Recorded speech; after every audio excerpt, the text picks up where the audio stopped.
Pernahkah kamu merasa ada sesuatu yang aneh dalam sebuah hubungan, tapi sulit dijelaskan dengan kata-kata? Seolah ada jarak yang tidak kasat mata meski orang itu bersikap ramah di depanmu. Mereka tersenyum, mereka bicara seperti biasa, tapi di balik itu, ada energi yang terasa berbeda. Kita mungkin tidak selalu bisa menebak isi hati orang lain, namun tanda-tanda seringkali lebih jujur daripada kata-kata. Di dunia yang penuh dengan kepura-puraan sosial, tidak semua orang berani menunjukkan apa yang sebenarnya mereka rasakan. Ada yang menyimpan ketidaksukaan, menyembunyikan ketidaknyamanan, bahkan menutupinya dengan sikap manis yang artifisial. Dan kita tanpa sadar, seringkali berada di tengah situasi itu. Berusaha memahami, tapi juga berusaha tetap tenang. Sebagai manusia wajar jika kita ingin disukai. Namun, Stoik mengajarkan bahwa ketenangan tidak datang dari bagaimana orang lain memperlakukan kita, melainkan dari bagaimana kita mengarahkan pikiran kita sendiri. Karena pada akhirnya, kendali bukan pada apa yang orang lain sembunyikan, melainkan pada bagaimana kita merespons. Di arah mindset, kita percaya bahwa setiap pikiran yang diarahkan dengan tepat akan menuntun pada ketenangan. Slogan kami sederhana, arahkan pikiranmu, temukan ketenanganmu. Maka hari ini, kita akan membahas tentang tanda-tanda halus ketika seseorang tidak menyukai kita, namun memilih untuk menyembunyikannya.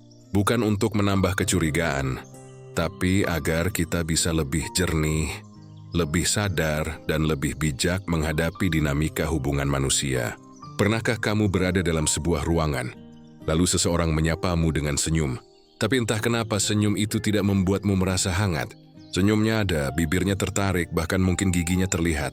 Namun isi wasis tua yang janggal. Tidak ada kehangatan di matanya. Tidak ada ketulusan yang bisa kamu rasakan. Yang tersisa hanyalah sebuah formalitas. Sebuah topeng yang mereka gunakan agar tidak terlihat terlalu kasar. Senyum yang tidak tulus adalah salah satu tanda halus bahwa seseorang mungkin tidak menyukaimu, tapi mereka memilih untuk menyembunyikannya. Dan menariknya, kita sebagai manusia seringkali bisa merasakannya tanpa perlu berpikir keras. Ada insting dalam diri kita yang peka terhadap ketidaksinkronan. Senyum di bibir tapi dingin di mata. Senyum di wajah tapi tubuhnya seolah menolak kehadiran kita. Jadi bukan sekadar perasaan yang berlebihan. Seringkali itu adalah sinyal nyata mengapa orang memilih untuk menyembunyikan ketidaksukaan mereka dengan senyum. Alasannya sederhana. Tidak semua orang berani atau mau menunjukkan apa yang sebenarnya mereka rasakan. Dalam budaya sosial, kita terbiasa menyembunyikan perasaan demi menjaga keharmonisan. Terkadang, senyum palsu lebih mudah daripada menjelaskan alasan sebenarnya.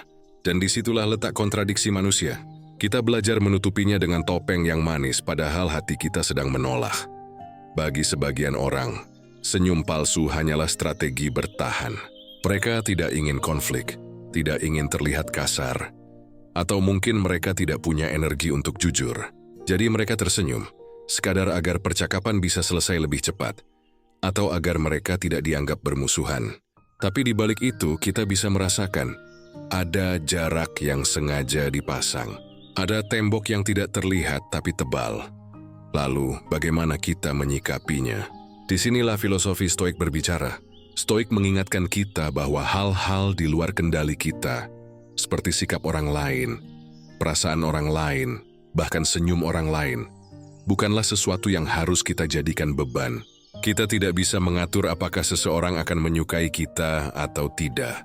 Kita tidak bisa memaksa orang lain memberi kita ketulusan. Tapi kita bisa mengarahkan pikiran kita. Kita bisa memilih untuk tidak larut dalam prasangka dan tidak terjebak dalam kebutuhan untuk selalu disukai. Marcus Aurelius pernah menulis bahwa manusia diciptakan untuk hidup berdampingan.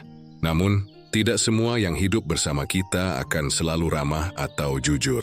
Ada yang berpura-pura, ada yang tersenyum meski dalam hati menolak. Itu bagian dari dinamika hidup. Bukan sesuatu yang harus membuat kita marah, melainkan sesuatu yang harus kita pahami. Senyum yang tidak tulus bukanlah masalah besar jika kita melihatnya dengan jernih.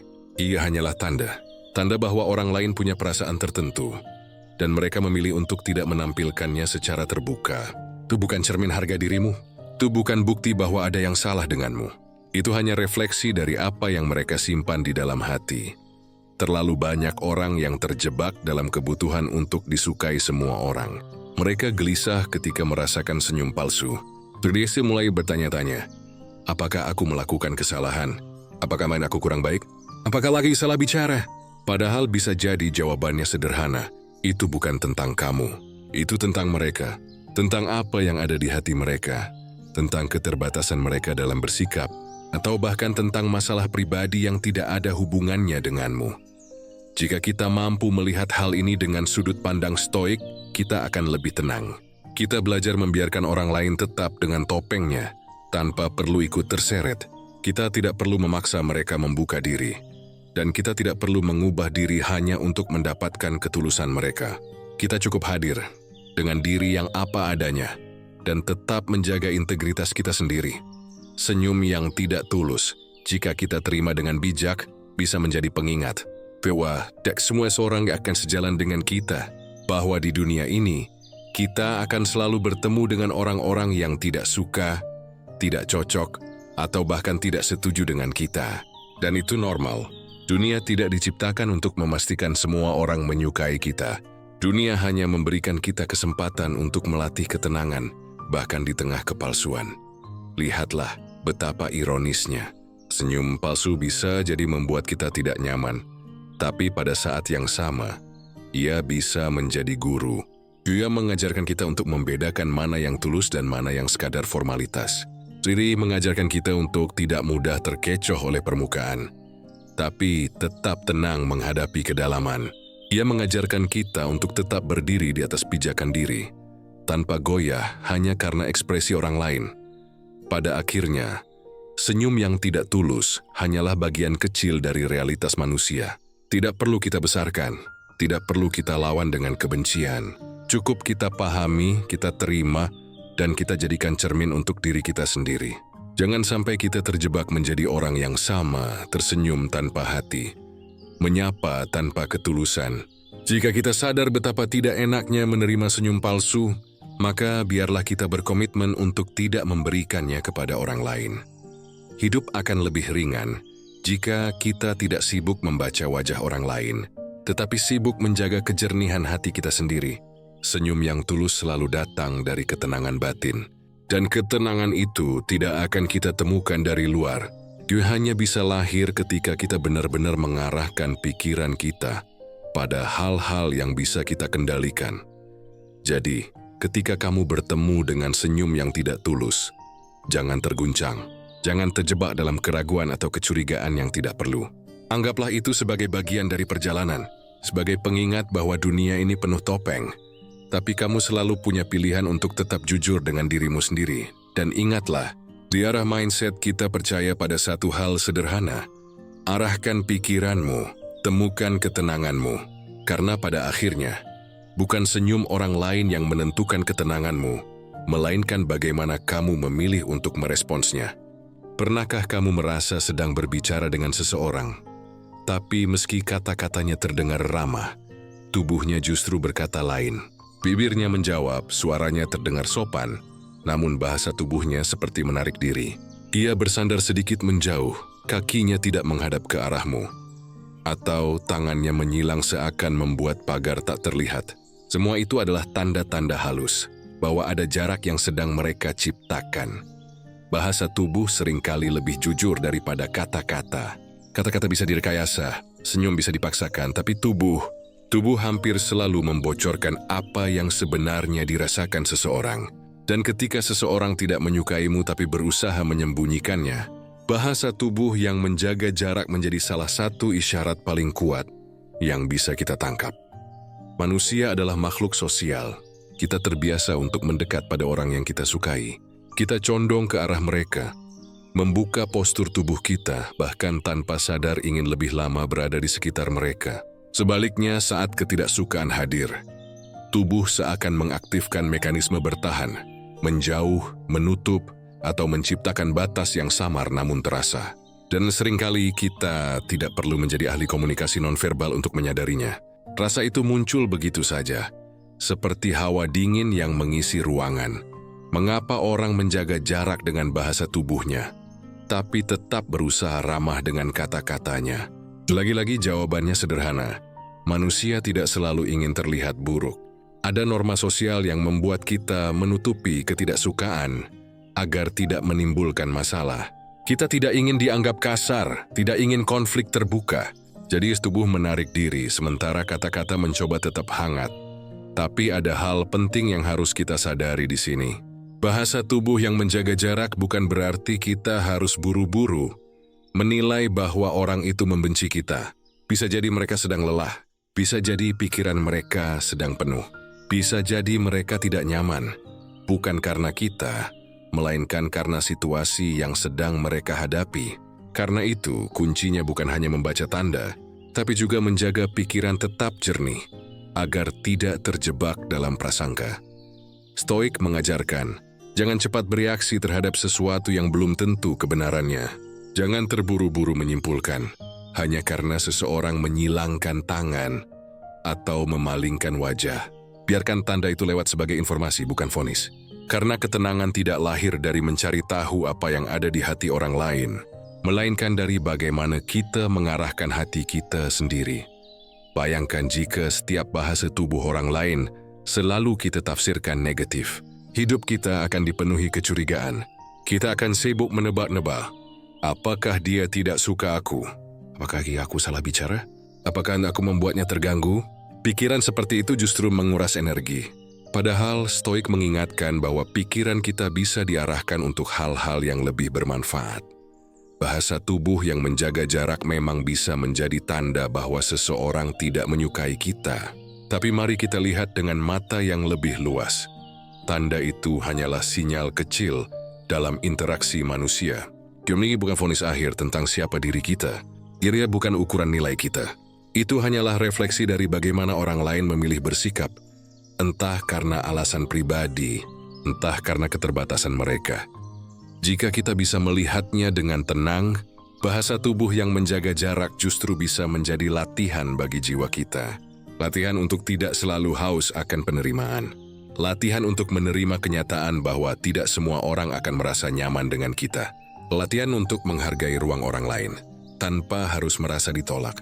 Marcus Aurelius pernah menulis bahwa manusia seringkali bertindak bukan karena jahat, tapi karena mereka tidak tahu cara lain yang lebih baik. Demikian juga dalam hal ini. Mungkin orang itu menjaga jarak bukan karena ingin menyakiti, melainkan karena itu satu-satunya cara mereka merasa aman. Dari semua kita memahami hal ini, kita tidak perlu marah, tidak perlu tersinggung. Kita cukup paham. Lalu melangkah dengan tenang, bahasa tubuh yang menjaga jarak juga bisa menjadi cermin bagi kita. Apakah kita sendiri pernah melakukan hal itu?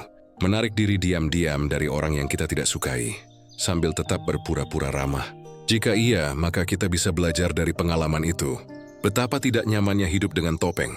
Betapa melelahkannya menjaga jarak sambil tetap harus terlihat sopan. Dari sana, kita bisa memilih untuk hidup lebih jujur. Bukan kasar, tapi juga tidak pura-pura. Namun, ada hal yang lebih dalam lagi. Ketika kita bertemu bahasa tubuh yang menjaga jarak, mungkin itulah saat terbaik untuk menguji ketenangan kita. Apakah kita akan terseret, merasa tidak berharga, dan sibuk mencari validasi? Tahu kita memilih untuk tetap tenang, menyadari bahwa penerimaan orang lain bukan sumber kebahagiaan kita. Ingatlah, ketenangan sejati tidak datang dari luar. Ia lahir ketika kita berhenti menggantungkan nilai diri pada sikap orang lain. Bahasa tubuh yang menjaga jarak hanyalah salah satu dari sekian banyak ekspresi dunia yang tidak bisa kita kendalikan. Tapi pikiran kita, pilihan kita untuk tetap jernih, itu selalu berada dalam genggaman kita. Jadi, ketika kamu bertemu dengan orang yang bahasanya ramah tapi tubuhnya menjaga jarak, jangan biarkan itu mengacaukan batinmu. Anggaplah itu sebagai bagian dari kompleksitas manusia. Tidak semua orang akan terbuka. Tidak semua orang akan menerima kita dengan hangat. Dan itu bukan masalah. Jimmy, yang penting adalah bagaimana kita menjaga diri agar tetap teguh. Tidak ikut terjebak dalam permainan jarak itu. Pada akhirnya kita bisa memilih untuk tetap berdiri dengan hati yang lapang. Jika mereka ingin menjaga jarak, biarlah. Kita tidak perlu memaksa. Kita tidak perlu mengejar. Kita cukup menghormati ruang itu. Lalu kembali fokus pada apa yang bisa kita kendalikan, diri kita sendiri. Dan seperti biasa, di arah mindset kita percaya satu hal, arahkan pikiranmu, temukan ketenanganmu. Karena bahasa tubuh orang lain mungkin menjaga jarak, tapi pikiran kita selalu bisa menjaga kedamaian. Pernahkah kamu berbicara dengan seseorang, lalu jawaban yang kamu terima terdengar datar, singkat, bahkan kering dari rasa? Kamu bercerita panjang lebar, mungkin dengan semangat, tapi responnya hanya, oh, atau sekadar, iya sih, napora ekspresi, napora antusiasme, seolah kata-kata itu hanyalah kewajiban untuk menjaga sopan santun. Itulah salah satu tanda halus ketika seseorang sebenarnya tidak menyukaimu, tapi mereka berusaha menyembunyikannya. Mereka tidak ingin terlihat kasar, tidak ingin menolak secara langsung, tapi energi yang mereka keluarkan terasa jelas. Dingin, hambar, tanpa nyawa, respons yang datar dan singkat, seringkali lebih menyakitkan daripada penolakan terbuka. Mengapa? Karena kita masih melihat permukaan ramahnya, tapi kita bisa merasakan ada jarak yang dalam. Seperti berbicara dengan tembok. Ada suara yang keluar tapi tidak ada jiwa yang hadir. Itu membuat kita merasa seakan-akan kehadiran kita tidak penting. Namun, berhentilah sejenak. Apakah setiap respons datar berarti orang itu tidak menyukai kita? Tidak selalu. Bisa jadi mereka sedang lelah, pikirannya sedang penuh. Atau energi mereka memang tidak sejalan dengan kita saat itu. Maka disinilah kebijaksanaan diperlukan. Jangan buru-buru menafsirkan setiap respon singkat sebagai bukti ketidaksukaan. Biarkan itu sekadar tanda, bukan vonis, tetapi ketika pola itu konsisten. Saat setiap percakapan selalu dibalas dengan jawaban dingin, pendek dan tanpa minat, maka kemungkinan besar ada sesuatu di baliknya. Itu bisa jadi sinyal bahwa mereka tidak nyaman dengan kita atau tidak punya keinginan untuk terhubung lebih dalam. Bagi banyak orang, menerima respons yang datar bisa memicu kecemasan. Kita mulai mempertanyakan diri. Apa aku membosankan? Apa aku salah bicara? Bahkan aku tidak cukup menarik. Pikiran itu muncul, lalu tumbuh, lalu meracuni. Hingga akhirnya kita kehilangan ketenangan hanya karena kata-kata yang singkat. Disinilah filosofi Stoik memberi pencerahan. Stoik mengajarkan kita untuk membedakan antara apa yang bisa kita kendalikan dan apa yang tidak. Respons orang lain jelas bukan sesuatu yang berada di bawah kendali kita. Kita tidak bisa memaksa seseorang untuk bersemangat, untuk tertarik, atau untuk memberi energi positif pada kita. Yang bisa kita kendalikan hanyalah cara kita merespons balik. Jika kita membiarkan respons datar orang lain merusak suasana hati kita, maka kita sebenarnya telah memberikan kendali pada mereka. Kita menjadikan ketenangan kita bergantung pada sikap orang lain. Dan itu adalah jebakan. Ketenangan yang sejati hanya bisa lahir ketika kita memutus ketergantungan itu. Bayangkan jika setiap orang yang kamu temui harus selalu antusias agar kamu merasa berharga. Bukankah itu melelahkan? Bukankah itu berarti nilai dirimu selalu tergantung pada orang lain? Padahal antusiasme mereka, minat mereka, bahkan perhatian mereka, seringkali tidak ada hubungannya dengan siapa dirimu. Itu lebih banyak bercerita tentang keadaan mereka sendiri. Marcus Aurelius menulis dalam Meditations bahwa kita tidak boleh membiarkan pikiran kita dikendalikan oleh reaksi orang lain. Jika orang lain tidak mau mendengar dengan sepenuh hati, biarkan. Itu urusan mereka. Tugas kita hanyalah menjaga kejernihan pikiran dan ketulusan sikap kita. Respons yang datar bisa kita maknai dengan cara berbeda. Alih-alih merasa ditolak, kita bisa menganggapnya sebagai tanda bahwa energi kita lebih baik diarahkan ke tempat lain. Bukan semua orang akan memberi ruang bagi kita. Bukan semua orang akan menerima kita dengan hangat. Dan itu normal. Dunia memang tidak diciptakan agar semua orang menyukai kita. Dunia diciptakan untuk menguji sejauh mana kita bisa tetap tenang di tengah sikap yang dingin. Coba renungkan. Bukankah lebih baik tahu sejak awal daripada memaksa diri berada di lingkaran yang tidak memberi energi positif? Respons datar yang konsisten adalah sinyal bahwa tidak ada kedekatan yang bisa dipaksakan. Dan menerima itu justru membuat hidup kita lebih ringan. Tetapi jangan salah paham, menyadari respons datar bukan berarti kita harus membalas dengan sikap dingin juga. Tidak, justru disinilah kita bisa melatih kebesaran hati. Kita bisa tetap bersikap sopan, tetap ramah, tetap menjaga martabat kita, tanpa perlu terjebak dalam permainan emosi. Karena sejatinya, ketenangan bukan berarti kita harus membalas dengan perlakuan yang sama, melainkan kita mampu menjaga diri dari gejolak yang tidak perlu. Respons yang datar bisa kita lihat sebagai sebuah pelajaran. Soalnya tidak semua orang seakan memberi perhatian yang sama, bahwa tidak semua percakapan akan menghasilkan kehangatan, dan itu tidak membuat kita berkurang. Kita tetap utuh, kita tetap berharga, meskipun orang lain tidak mampu atau tidak mau menunjukkan minat pada kita. Kadang, orang bersikap datar bukan karena benci, tapi karena mereka sibuk dengan dunianya sendiri. Mereka tenggelam dalam masalah yang kita tidak tahu. Dan justru disitulah latihan stoik bekerja. Kita belajar untuk tidak cepat menilai. Kita belajar untuk tidak mengikat harga diri kita pada sikap mereka. Kita belajar untuk tetap tegak, meski sambutan yang kita terima tidak selalu hangat. Pada akhirnya, respons datar hanyalah cermin kecil dari realitas. Ia mengingatkan kita bahwa dunia tidak selalu sesuai dengan keinginan kita. Bahwa hubungan manusia tidak selalu dipenuhi semangat dan perhatian, tetapi justru di sanalah kesempatan untuk tumbuh. Kesempatan untuk melatih diri agar tidak mudah goyah. Kesempatan untuk menemukan ketenangan, bahkan ketika kata-kata orang lain terdengar hambar. Jadi, jika suatu hari kamu bercerita dengan penuh semangat, tapi hanya menerima jawaban singkat yang dingin, jangan biarkan itu mengganggu hatimu. Anggaplah itu sebagai bagian dari dinamika hidup, sebagai pengingat bahwa ketulusan tidak bisa dipaksakan, dan penerimaan tidak selalu datang dari luar. Karena sejatinya, ketenangan bukan ditentukan oleh panjang pendeknya jawaban orang lain. Ketenangan hanya bisa lahir dari satu hal, kemampuanmu mengarahkan pikiranmu sendiri. Dan seperti yang selalu kita pegang di arah mindset, arahkan pikiranmu, temukan ketenanganmu. Karena pada akhirnya, bukan respons orang lain yang menentukan nilaimu, melainkan bagaimana kamu menjaga dirimu sendiri di tengah semua itu. Pernahkah kamu menyadari, ada orang-orang yang hanya hadir ketika kita yang lebih dulu mendekat? Mereka tidak pernah menjadi pihak pertama yang menyapa, tidak pernah menghubungi lebih dulu, tidak pernah memulai percakapan. Mereka akan membalas jika ditanya, mereka akan menanggapi jika disapa, tapi hampir tidak ada inisiatif untuk membuka interaksi. Seolah hubungan itu hanya hidup karena satu pihak yang terus berusaha, sementara pihak lain sekadar merespons seperlunya. Inilah salah satu tanda halus bahwa seseorang mungkin tidak menyukaimu, tapi mereka memilih untuk menyembunyikannya.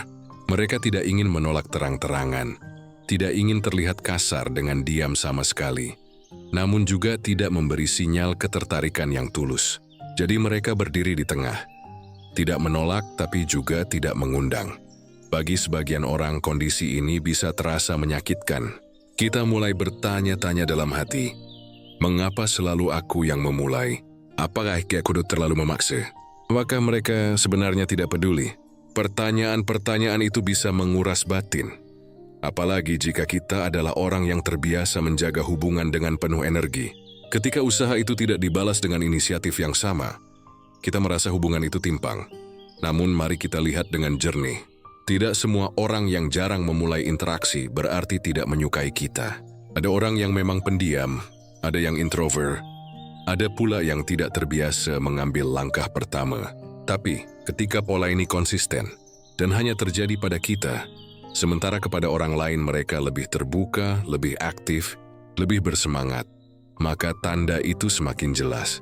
Ada sesuatu yang mereka simpan. Stoik mengajarkan bahwa hidup bukan tentang memaksa orang lain untuk bersikap seperti yang kita inginkan. Kita tidak bisa mengatur apakah seseorang akan menyapa duluan, apakah mereka akan mencari kita, atau apakah mereka akan menganggap kita penting dalam lingkaran hidupnya. Yang bisa kita kendalikan hanyalah sikap kita sendiri. Marcus Aurelius pernah menulis, jangan menuntut agar dunia berlaku sesuai keinginanmu, tapi belajarlah menerima dunia sebagaimana adanya.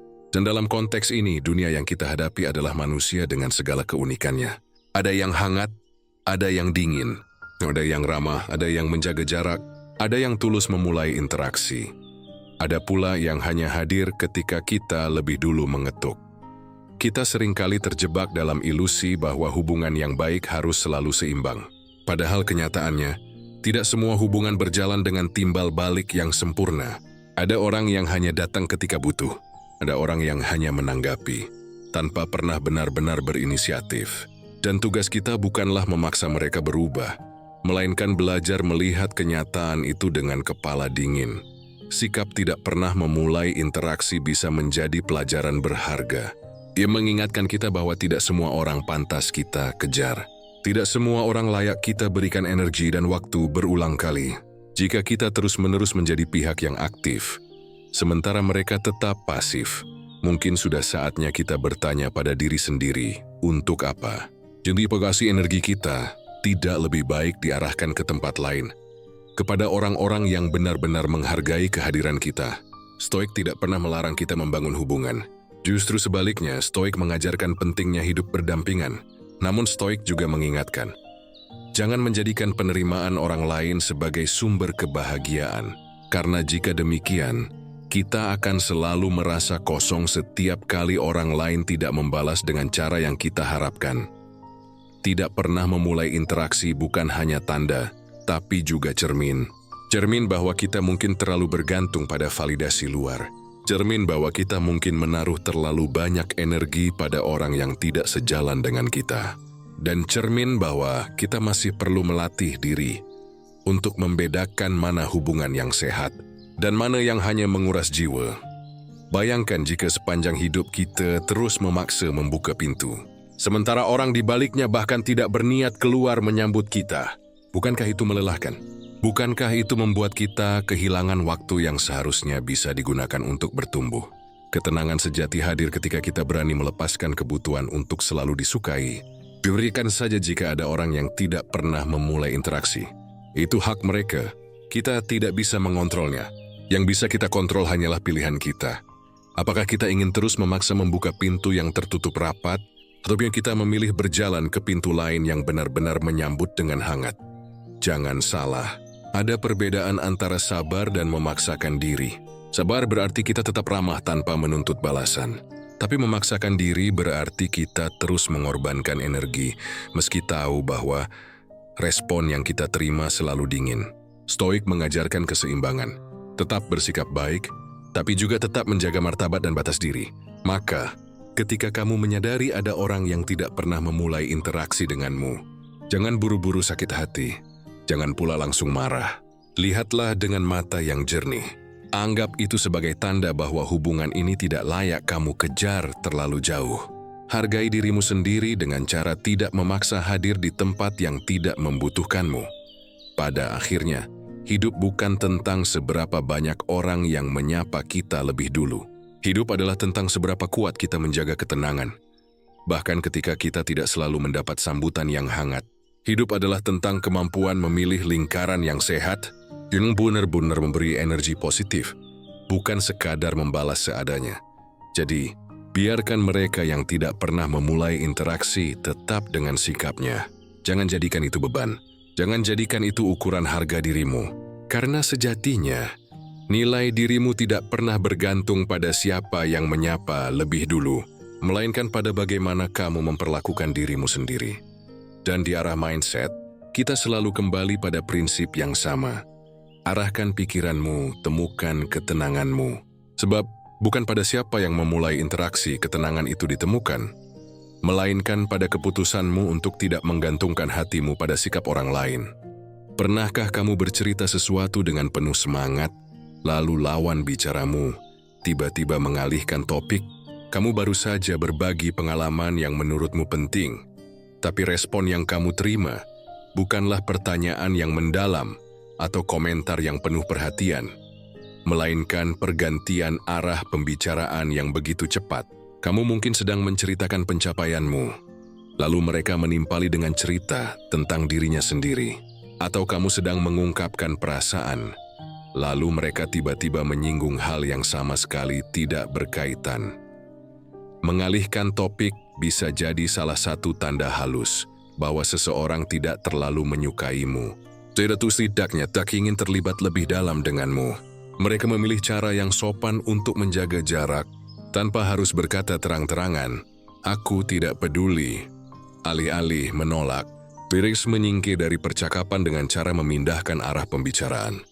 Tentu, Kita tidak bisa langsung menilai setiap pengalihan topik sebagai tanda ketidaksukaan. Ada kalanya seseorang mengalihkan pembicaraan karena gugup, tidak tahu harus merespons apa, atau sekadar terbawa arus pikirannya sendiri. Tapi jika hal itu terjadi berulang kali, khususnya setiap kali kita mencoba membuka diri, maka sinyal itu menjadi lebih jelas. Mengapa orang sering mengalihkan topik ketika tidak menyukai kita? Alasannya sederhana. Keterlibatan emosional butuh energi. Dan jika mereka tidak ingin terhubung dengan kita, mereka akan menghindari keterlibatan itu. Mengalihkan topik adalah cara halus untuk mengatakan, "Aku tidak ingin masuk lebih jauh ke dalam percakapan ini." Mereka tidak ingin memberi ruang untuk kedekatan. Masalahnya, sebagai kita yang sedang berbicara, hal itu bisa menimbulkan luka kecil. Kita merasa tidak didengar, tidak dianggap penting. Bahkan kadang seperti diremehkan. Apakah ceritaku tidak cukup berharga? Apakah aku sendiri tidak cukup layak untuk didengar? Pertanyaan-pertanyaan seperti itu muncul, lalu perlahan menggerogoti rasa percaya diri. Disinilah filosofi Stoik menawarkan jalan keluar. Stoik mengajarkan bahwa kita tidak bisa mengendalikan bagaimana orang lain memperlakukan kita. Kita tidak bisa mengatur apakah mereka akan mendengar dengan sepenuh hati, atau malah mengalihkan topik seenaknya. Yang bisa kita atur hanyalah bagaimana kita menafsirkan pengalaman itu, dan bagaimana kita memilih untuk merespons. Marcus Aurelius menulis, "Jika seseorang meremehkanmu, itu bukan masalahmu. Itu hanya pendapat mereka." Kalimat ini sangat relevan.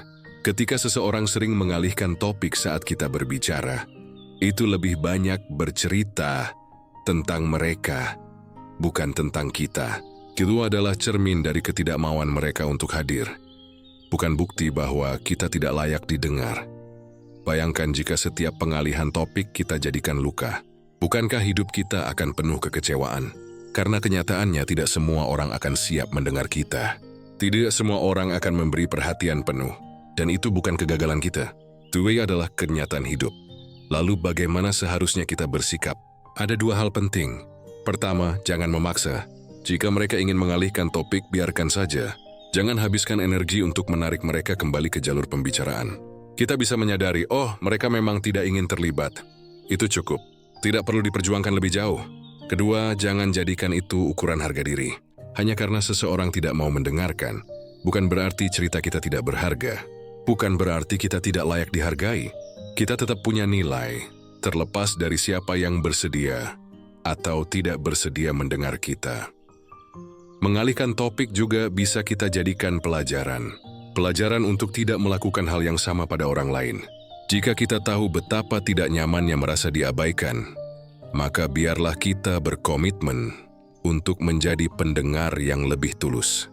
Untuk memberi ruang bagi orang lain, bahkan ketika kita tidak sepenuhnya mengerti. Karena seringkali orang tidak butuh jawaban panjang, mereka hanya butuh didengar dengan sepenuh hati. Namun jangan lupakan sisi lain. Kadang kita juga perlu belajar membaca situasi. Ada saatnya orang lain tidak mampu mendengar. Bukan karena tidak menyukai kita, tapi karena pikiran mereka sedang penuh. Maka kebijaksanaan berarti mampu membedakan. Apakah pengalihan topik ini lahir dari penolakan atau sekadar keterbatasan mereka pada saat itu? Stoik mengingatkan, jangan menaruh harapan berlebihan pada orang lain. Karena setiap kali kita bergantung pada perhatian mereka, kita sedang menggantungkan ketenangan kita di luar diri kita. Padahal ketenangan sejati hanya bisa lahir dari dalam, dari keputusan kita untuk tetap tenang, meski dunia tidak selalu memberi perhatian yang kita harapkan. Jadi, ketika kamu sedang berbicara lalu orang itu mengalihkan topik, tersenyumlah dalam hati. Jangan biarkan itu mengguncangmu. Jangan biarkan itu merampas energi dan semangatmu. Anggap saja itu sebagai tanda-tanda bahwa percakapan ini tidak perlu dilanjutkan lebih jauh. Dan biarkan dirimu beralih, bukan karena mereka, tapi karena kamu memilih untuk menjaga ketenanganmu. Pada akhirnya, hidup ini bukan tentang berapa banyak orang yang mau mendengar cerita kita. Hidup ini adalah tentang seberapa kuat kita menjaga pikiran agar tetap jernih, meski tidak selalu mendapat ruang. Hidup ini adalah tentang kemampuan memilih percakapan yang sehat, bukan memaksa orang yang enggan untuk tetap bertahan. Maka ingatlah, jika seseorang sering mengalihkan topik darimu, Jangan larut dalam kekecewaan. Jadikan itu cermin untuk lebih selektif. Jadikan itu latihan untuk lebih sabar. Jadikan itu kesempatan untuk tetap tenang. Bahkan ketika dunia tidak memberi telinga yang tulus. Karena seperti yang selalu kita yakini di arah mindset, arahkan pikiranmu, temukan ketenanganmu. Sebab topik bisa saja berganti, perhatian bisa saja menghilang, tapi ketenangan hanya kamu sendiri yang bisa menjaganya. Pernahkah kamu berada dalam sebuah pertemuan, lalu merasakan bahwa seseorang hadir di sana, tapi kehadirannya tidak benar-benar utuh? Tubuhnya ada di ruangan itu, tetapi hatinya entah di mana. Julelwaki mandeo raki sesekali berbicara. Habis semua itu terasa seperti kewajiban. Seperti ada dorongan dari luar yang memaksanya untuk hadir. Bukan pilihan dari dalam dirinya sendiri. Inilah yang disebut kehadiran yang terasa dipaksakan. Kehadiran yang tanpa jiwa, tanpa semangat, tanpa ketulusan.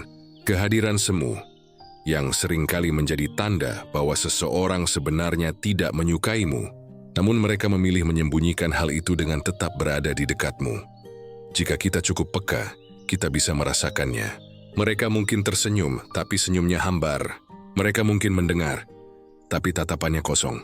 Mereka mungkin ikut bercanda, tapi tanggapannya terasa terlambat, kaku. Seolah hanya mengikuti alur agar tidak terlihat janggal. Kehadiran mereka tidak memberi energi positif. Justru sebaliknya, ia membawa hawa dingin yang samar yang perlahan bisa menggerus kenyamanan kita. Mengapa orang tetap hadir jika sebenarnya mereka tidak ingin? Ada banyak alasan. Bisa jadi karena tekanan sosial, rasa tidak enak hati, kewajiban pekerjaan, atau sekadar tidak ingin menimbulkan konflik. Dengan kata lain, mereka memilih hadir karena merasa harus, bukan karena benar-benar mau. Namun, bagi kita yang merasakan, situasi ini tidak pernah mudah. Ada perasaan aneh di dada ketika menyadari bahwa orang yang duduk di samping kita sebenarnya ingin cepat pergi. Ada ketidaknyamanan ketika menyadari bahwa kehadirannya bukanlah tanda perhatian, melainkan sekadar formalitas. Dan sekali kita bertanya dalam hati, mengapa ia memilih datang kalau sebenarnya tidak ingin ada di sini? Pertanyaan itu wajar, tapi tidak selalu menemukan jawaban yang memuaskan. Karena pada akhirnya, motif orang lain bukan sesuatu yang bisa kita pahami sepenuhnya. Ada hal-hal yang mereka sembunyikan. Ada alasan-alasan yang tidak mereka ungkapkan. Dan disinilah filosofi Stoik memberi panduan yang menenangkan. Jangan terlalu sibuk mencari penjelasan dari sikap orang lain. Fokuslah pada apa yang ada dalam kendali kita. Kita tidak bisa mengatur siapa yang benar-benar ingin hadir dalam hidup kita. Dan siapa yang sekadar datang karena keterpaksaan. Kita tidak bisa memaksa seseorang untuk tulus. Sama halnya kita tidak bisa memaksa bunga untuk mekar sebelum waktunya. Yang bisa kita lakukan hanyalah menerima kenyataan itu dengan lapang dada dan tidak menggantungkan ketenangan kita pada kehadiran yang semu. Marcus Aurelius pernah mengingatkan bahwa manusia hidup dengan berbagai motif dan kita tidak boleh terlalu berharap mereka semua akan sejalan dengan keinginan kita. Ada yang hadir dengan cinta, ada yang hadir dengan terpaksa, dan keduanya adalah bagian dari kehidupan. Tugas kita adalah menjaga batin tetap teguh, agar tidak ikut terseret dalam kepalsuan. Kehadiran yang terasa dipaksakan seringkali membuat kita merenung. Apakah aku salah? Apakah aku tidak cukup berarti? Sosial dan mamitsu yang membuat mereka enggan. Namun berhentilah sejenak. Jangan biarkan pertanyaan itu menjebakmu dalam lingkaran keraguan. Ingatlah bahwa sikap orang lain lebih banyak mencerminkan isi hati mereka, bukan nilai dirimu. Jika kita melihat dengan jernih, justru kehadiran yang dipaksakan bisa menjadi pengingat berharga. Pengingat bahwa tidak semua orang akan benar-benar hadir untuk kita. Pengingat bahwa tidak semua pertemuan membawa kehangatan. Dan pengingat bahwa kita harus belajar membedakan mana yang sungguh-sungguh dan mana yang hanya sekadar ada. Apa yang harus kita lakukan ketika merasakan kehadiran yang dipaksakan? Pertama, jangan terjebak dalam usaha berlebihan untuk membuat mereka nyaman. Jika mereka memang tidak ingin hadir, tidak ada usaha yang bisa benar-benar mengubah itu. Kehangatan yang dipaksakan hanya akan semakin menimbulkan jarak. Kedua, jaga martabatmu. Jangan sampai kamu mengorbankan energi untuk orang yang jelas-jelas tidak menaruh hatinya di sana. Stoik mengajarkan keseimbangan. Tetaplah bersikap baik, tapi jangan biarkan dirimu terperangkap dalam kebutuhan untuk selalu disukai. Jika seseorang hadir tanpa jiwa, biarkanlah. Kita tidak wajib membalasnya dengan kekecewaan atau kemarahan. Cukup kita sikapi dengan ketenangan.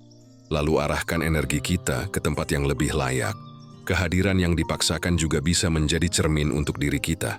Pernahkah kita sendiri hadir di sebuah tempat tanpa hati, duduk di samping seseorang, tapi diam-diam berharap waktu cepat berlalu? Jika pernah, maka kita tahu betapa berat rasanya berpura-pura. Dari pengalaman itu, kita bisa belajar untuk tidak melakukan hal yang sama pada orang lain. Jika kita memilih hadir, biarlah kita hadir dengan sepenuh hati. Jika kita tidak ingin, lebih baik jujur menjaga jarak. Karena kehadiran tanpa ketulusan hanya akan menambah beban, baik bagi diri sendiri maupun orang lain. Hidup akan lebih ringan jika kita tidak memaksa orang untuk hadir dalam hidup kita dengan sepenuh hati. Karena pada akhirnya, kehadiran sejati tidak pernah lahir dari paksaan. Kehadiran sejati lahir dari niat yang tulus, dari keinginan yang murni untuk berbagi ruang dan waktu bersama. Dan itu tidak bisa dipaksa, tidak bisa diminta, hanya bisa tumbuh dengan sendirinya. Maka ketika kamu merasakan ada seseorang yang hadir dengan terpaksa, jangan biarkan itu merusak ketenanganmu. Anggaplah itu bagian dari dinamika manusia. Biarkan mereka tetap dengan sikapnya, dan kamu tetap dengan keteguhanmu. Jangan menggantungkan kebahagiaan pada siapa yang ada di sampingmu, melainkan pada dirimu sendiri yang selalu hadir sepenuh hati untuk hidupmu. Karena pada akhirnya, ketenangan tidak ditentukan oleh siapa yang memilih ada, tetapi oleh bagaimana kita memilih untuk menerima kenyataan. Kehadiran yang dipaksakan hanyalah bayangan, sementara kehadiran sejati akan selalu memberi cahaya. Dan seperti yang selalu kita yakini di arah mindset, arahkan pikiranmu, temukan ketenanganmu. Karena hanya dengan pikiran yang terarah, kita bisa membedakan mana yang sungguh hadir dan mana yang hanya sekadar ada. Pernahkah kamu berbicara dengan seseorang, tapi ia hampir tidak pernah menatap matamu? Ia melihat sekeliling, menunduk, pura-pura sibuk dengan benda di tangannya, atau sekadar melempar pandangan singkat lalu buru-buru mengalihkannya. Seolah-olah tatapanmu adalah sesuatu yang terlalu berat untuk ditanggung. Kontak mata adalah salah satu bentuk komunikasi paling jujur. Bahkan sebelum kata-kata terucap, tatapan mata seringkali sudah lebih dulu bercerita. Dari mata, kita bisa merasakan ketulusan, perhatian, bahkan kasih sayang. Tidak heran jika menghindari kontak mata sering dianggap sebagai tanda ketidaksukaan, ketidaknyamanan, hingga penolakan yang terselubung. Seseorang yang menyukaimu biasanya akan menatapmu lebih lama, dengan tatapan yang hangat, penuh minat, meski mungkin hanya dalam hitungan detik. Sebaliknya, ketika seseorang tidak benar-benar menyukaimu, ia cenderung menghindar. Ia tidak ingin terhubung lebih dalam, karena kontak mata adalah pintu menuju kedekatan. Dan menatapmu terlalu lama akan membuat batas yang mereka pasang perlahan runtuh. Tentu, kita perlu berhati-hati. Tidak semua orang yang menghindari kontak mata berarti tidak menyukaimu. Ada orang-orang yang memang pemalu, ada yang canggung, ada pula yang sedang dilanda kecemasan. Tapi bila ini menjadi pola konsisten setiap kali mereka berinteraksi denganmu, khususnya saat kamu mencoba membangun percakapan, itu bisa menjadi sinyal bahwa mereka lebih memilih menjaga jarak. Mengapa menghindari kontak mata bisa menjadi cara halus untuk menyembunyikan rasa tidak suka? Karena mata tidak bisa sepenuhnya berbohong. Kata-kata bisa ditutupi, senyum bisa dipalsukan, tapi tatapan, ia hampir selalu menyingkap isi hati. Maka bagi mereka yang ingin menyembunyikan ketidaksukaan, mengalihkan pandangan adalah cara paling aman. Dengan begitu, mereka tidak perlu membuka celah yang bisa mengungkapkan perasaan sebenarnya. Namun, yang sering jadi masalah adalah perasaan kita sendiri ketika menyadarinya. Kita merasa ditolak, kita merasa tak dihargai. Apakah aku tidak pantas ditatap? Pasai kehadiranku begitu tidak penting. Pertanyaan-pertanyaan itu perlahan menekan batin kita, membuat kita merasa kecil, tidak layak, bahkan bisa mengikis rasa percaya diri. Di titik inilah, filsafat Stoik mengajarkan keteguhan. Stoik mengingatkan kita bahwa kita tidak boleh menggantungkan harga diri pada pandangan orang lain. Tatapan mata mereka atau ketiadaan tatapan itu tidak mendefinisikan siapa diri kita. Kita tetap berharga, kita tetap bernilai, meskipun orang lain memilih untuk menghindar. Epictetus pernah berkata, bukan hal-hal di luar dirimu yang melukai, tetapi penilaianmu sendiri terhadap hal-hal itu.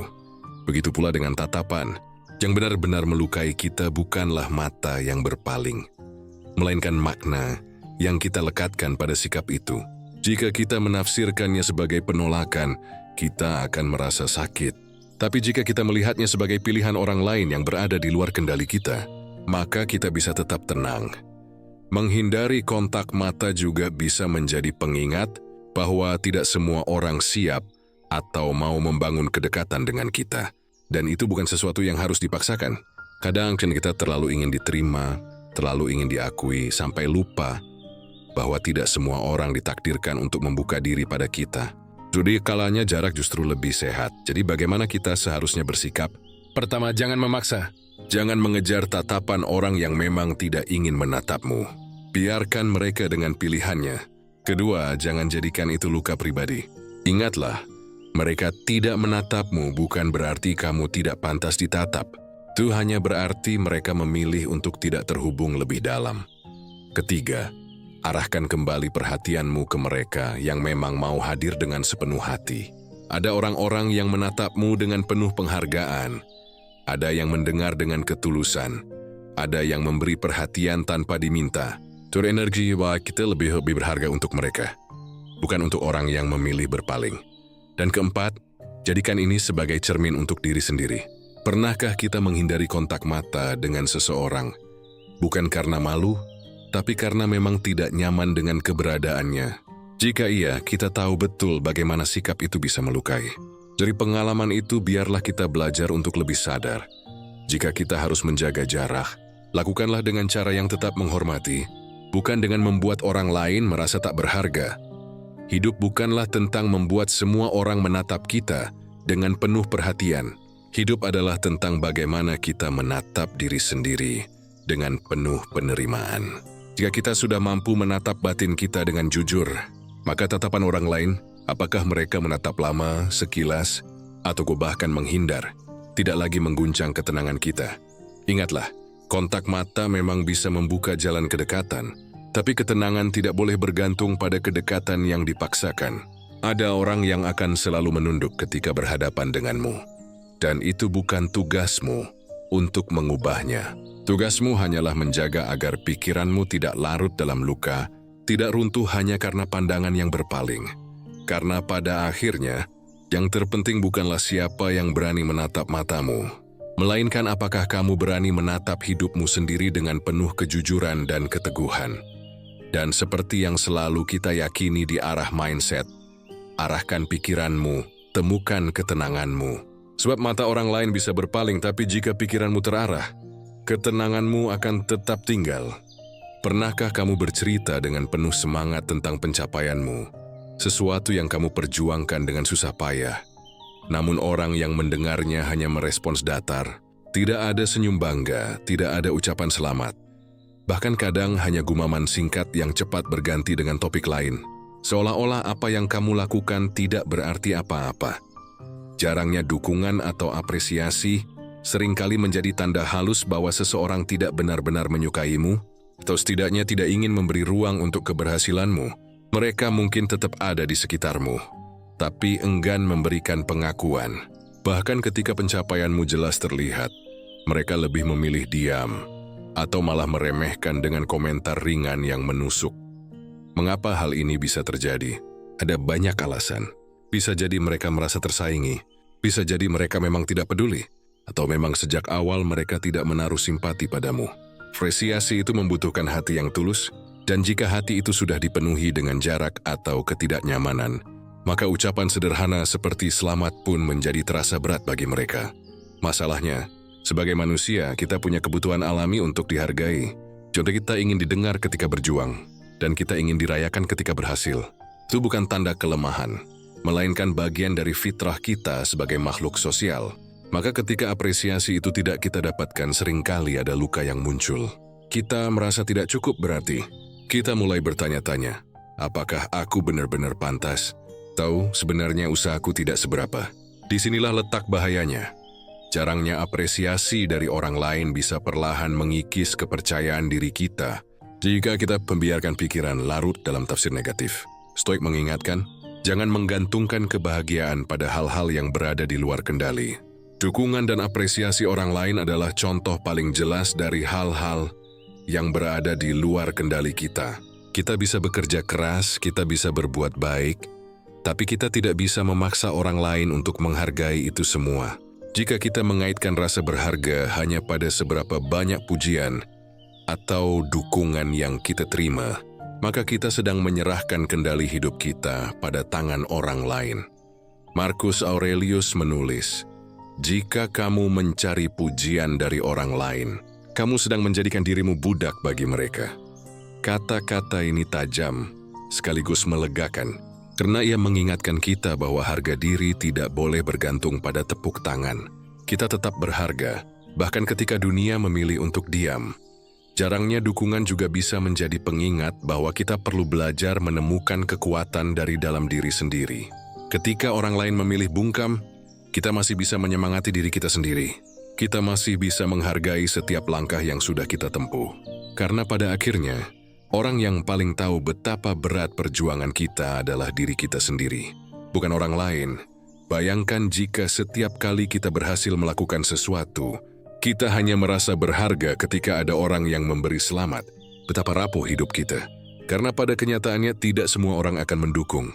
Ada yang acuh, ada yang iri, ada yang terlalu sibuk dengan dirinya sendiri. Jika kita menunggu dukungan dari mereka, kita akan menunggu selamanya. Lebih baik jadikan ketiadaan dukungan sebagai latihan untuk memperkuat mental. Anggap itu sebagai tantangan untuk tetap berdiri tegak, meskipun tidak ada yang bersorak. Karena pada akhirnya pencapaian sejati bukan tentang siapa yang melihat, tapi tentang keberanian kita untuk terus melangkah meski dalam sepi. Namun, jangan sampai kita salah paham.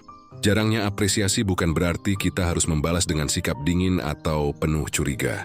Sebaliknya, kita bisa menjadikan ini sebagai pelajaran untuk diri kita sendiri. Pelajaran untuk tidak pelit dalam memberi apresiasi. Pelajaran untuk menyadari betapa berharganya kata selamat atau aku bangga padamu bagi seseorang yang sedang berjuang. Kadang ucapan sederhana bisa menjadi bahan bakar yang luar biasa bagi orang lain. Maka biarlah kita tidak jatuh pada sikap yang sama. Biarlah kita belajar untuk menjadi orang yang mudah menghargai, mudah memberi semangat, meski sekecil apapun pencapaian orang lain. Karena kita tahu betul, rasanya diabaikan bukanlah hal yang menyenangkan. Hidup ini tidak akan selalu memberi kita dukungan dari luar, tapi hidup ini selalu memberi kita kesempatan untuk mendukung diri sendiri. Jika orang lain enggan memberi apresiasi, jangan biarkan itu merampas rasa bangga yang seharusnya kita nikmati. Katakan pada diri sendiri, aku sudah berusaha, aku sudah melangkah sejauh ini. Jadi itu cukup sesuai, karena ketenangan lahir ketika kita berhenti meminta pengakuan. Ketenangan lahir ketika kita sadar bahwa nilai kita tidak ditentukan oleh sorakan orang lain, melainkan oleh integritas kita sendiri. Jadi ketika kamu merasa diabaikan, ketika dukungan itu tidak pernah datang, tarik napas dalam-dalam. Sadari bahwa itu bukan ukuran dirimu. Itu hanya cermin dari pilihan mereka. Kamu tetap berharga bahkan dalam diam. Dan seperti yang selalu kita yakini di arah mindset, arahkan pikiranmu, temukan ketenanganmu. Karena dukungan bisa saja jarang, apresiasi bisa saja hilang. Tapi jika pikiranmu terarah, kamu akan selalu menemukan alasan untuk tetap bangga pada dirimu sendiri. Pernahkah kamu merasa ada tembok tak kasat mata antara dirimu dan seseorang?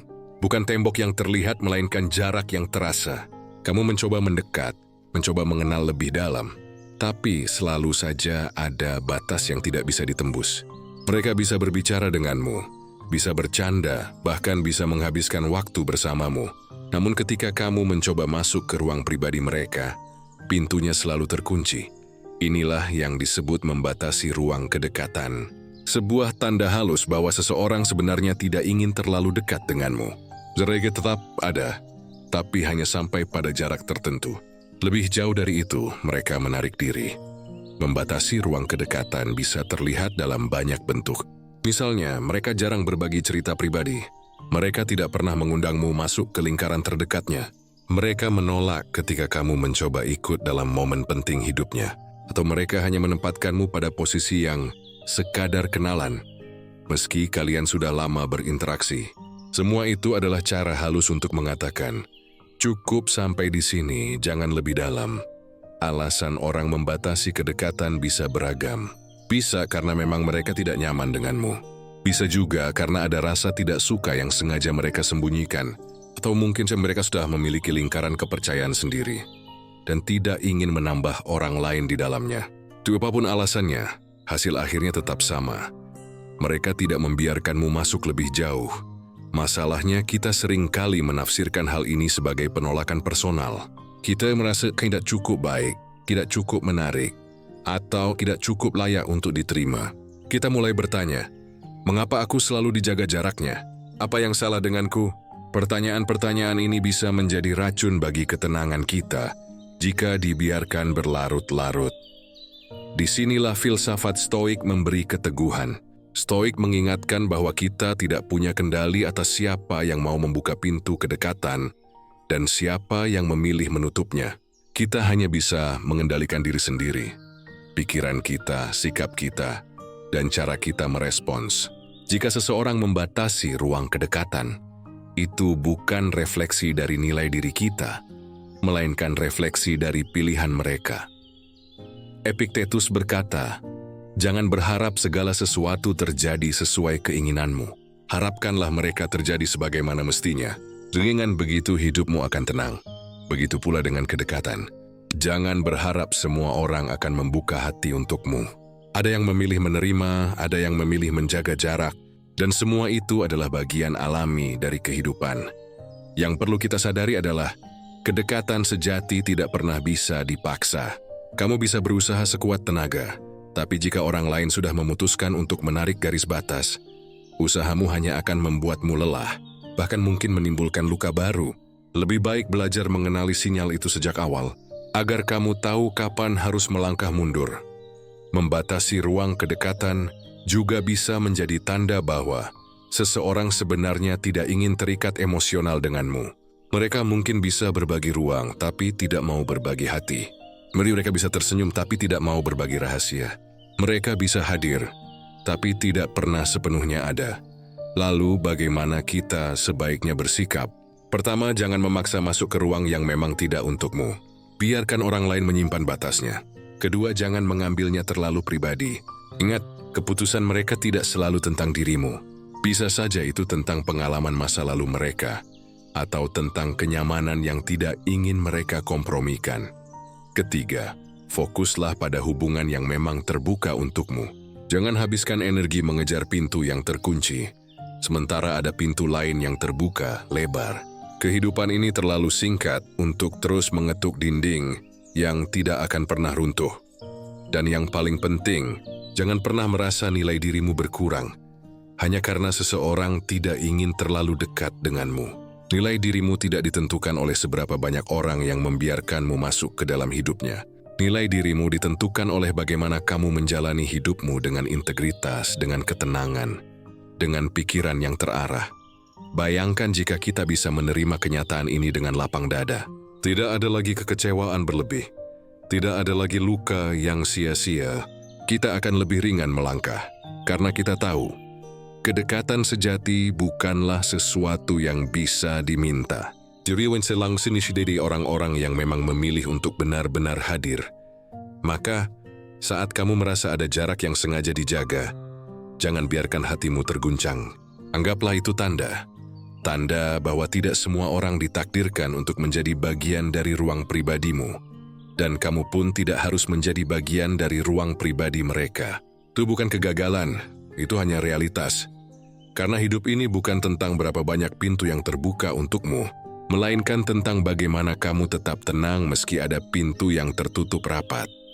Dan seperti yang selalu kita yakini di arah mindset, arahkan pikiranmu, temukan ketenanganmu.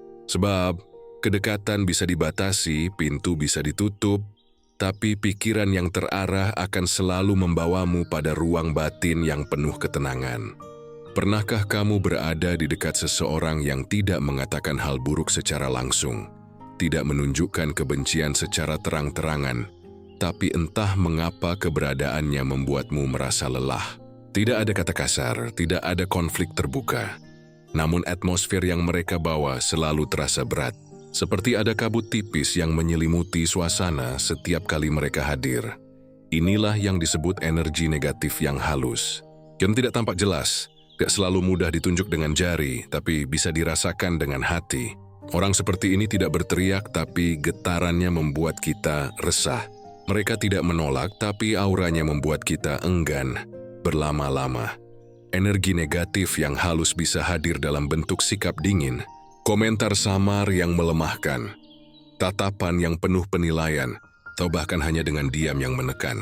Tidak perlu banyak kata, kadang keheningan mereka sudah cukup untuk menciptakan jarak emosional.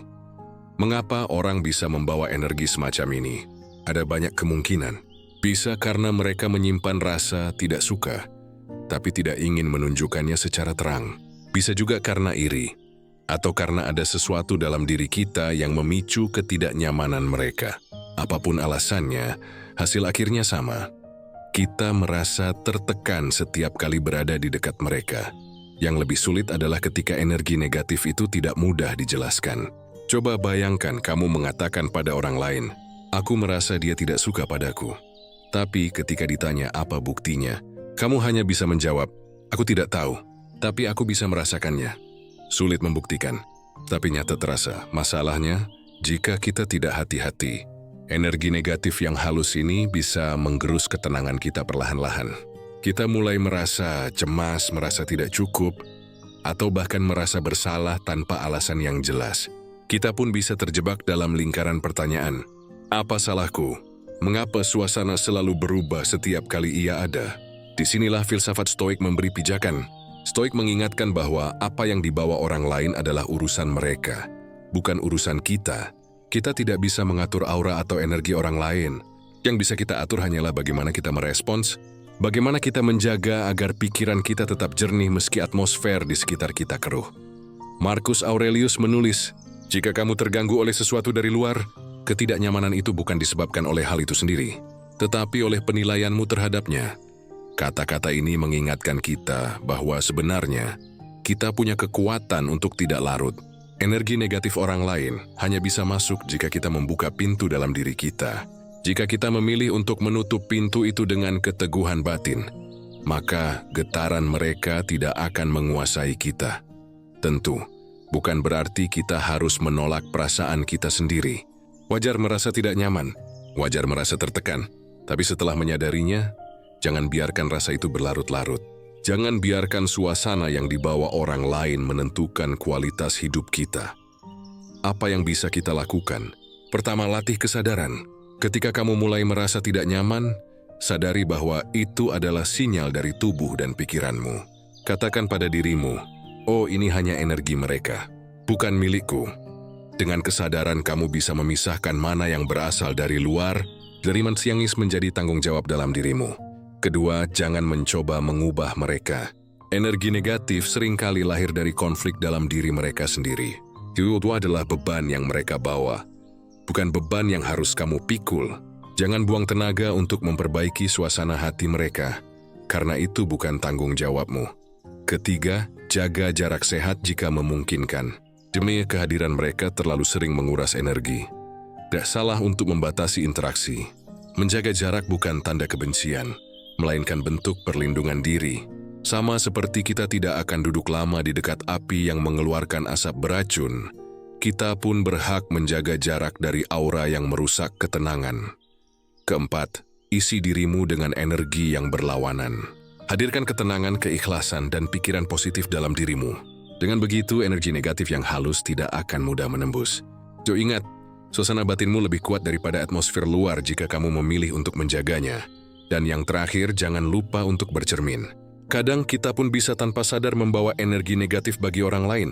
Bisa jadi karena beban pikiran, rasa iri, atau luka yang belum sembuh. Karena itu sebelum menunjuk keluar, tanyakan pada diri sendiri. Apakah aku juga pernah menjadi sumber ketidaknyamanan bagi orang lain? Jika iya, maka inilah saatnya belajar untuk lebih sadar. Agar kehadiran kita membawa ketenangan, bukan tekanan. Hidup ini sudah cukup melelahkan tanpa harus ditambah dengan energi negatif yang tak perlu. Karena itu, bijaksanalah dalam memilih lingkungan, dan lebih bijak lagi dalam menjaga pikiran. Jangan biarkan getaran orang lain menggoyahkan ketenangan batinmu. Pada akhirnya, yang terpenting bukanlah bagaimana orang lain hadir, melainkan bagaimana kita tetap hadir sepenuhnya untuk diri kita sendiri. Biarlah mereka datang dengan energi yang berat, tapi kita memilih untuk tetap ringan. Biarlah mereka membawa dingin, tapi kita memilih untuk tetap hangat. Dan seperti yang selalu kita yakini di arah mindset, arahkan pikiranmu, temukan ketenanganmu. Karena dunia bisa penuh dengan energi yang berat, tapi selama pikiranmu terarah, ketenangan akan selalu menjadi milikmu. Itulah pembahasan kita kali ini. Semoga setiap tanda yang tadi kita bahas bisa menjadi cermin. Bukan untuk menumbuhkan kecurigaan, tapi untuk menumbuhkan kesadaran. Ingatlah, tidak semua orang akan menyukaimu. Dan itu bukan masalah. Yang lebih penting adalah bagaimana kamu tetap menjaga pikiranmu, tetap jernih, tetap tenang, dan tetap melangkah dengan arah yang jelas. Jika kamu merasa konten ini bermanfaat, Juring seluatin untuk mensuyung channel Arah Mindset dengan cara like, share, dan subscribe. Dengan begitu, kamu tidak akan ketinggalan pembahasan lain yang bisa menuntunmu menemukan ketenangan dalam setiap sisi kehidupan. Dan selalu ingat, di setiap akhir perjalanan kita hanya kembali pada satu hal, arahkan pikiranmu, temukan ketenanganmu,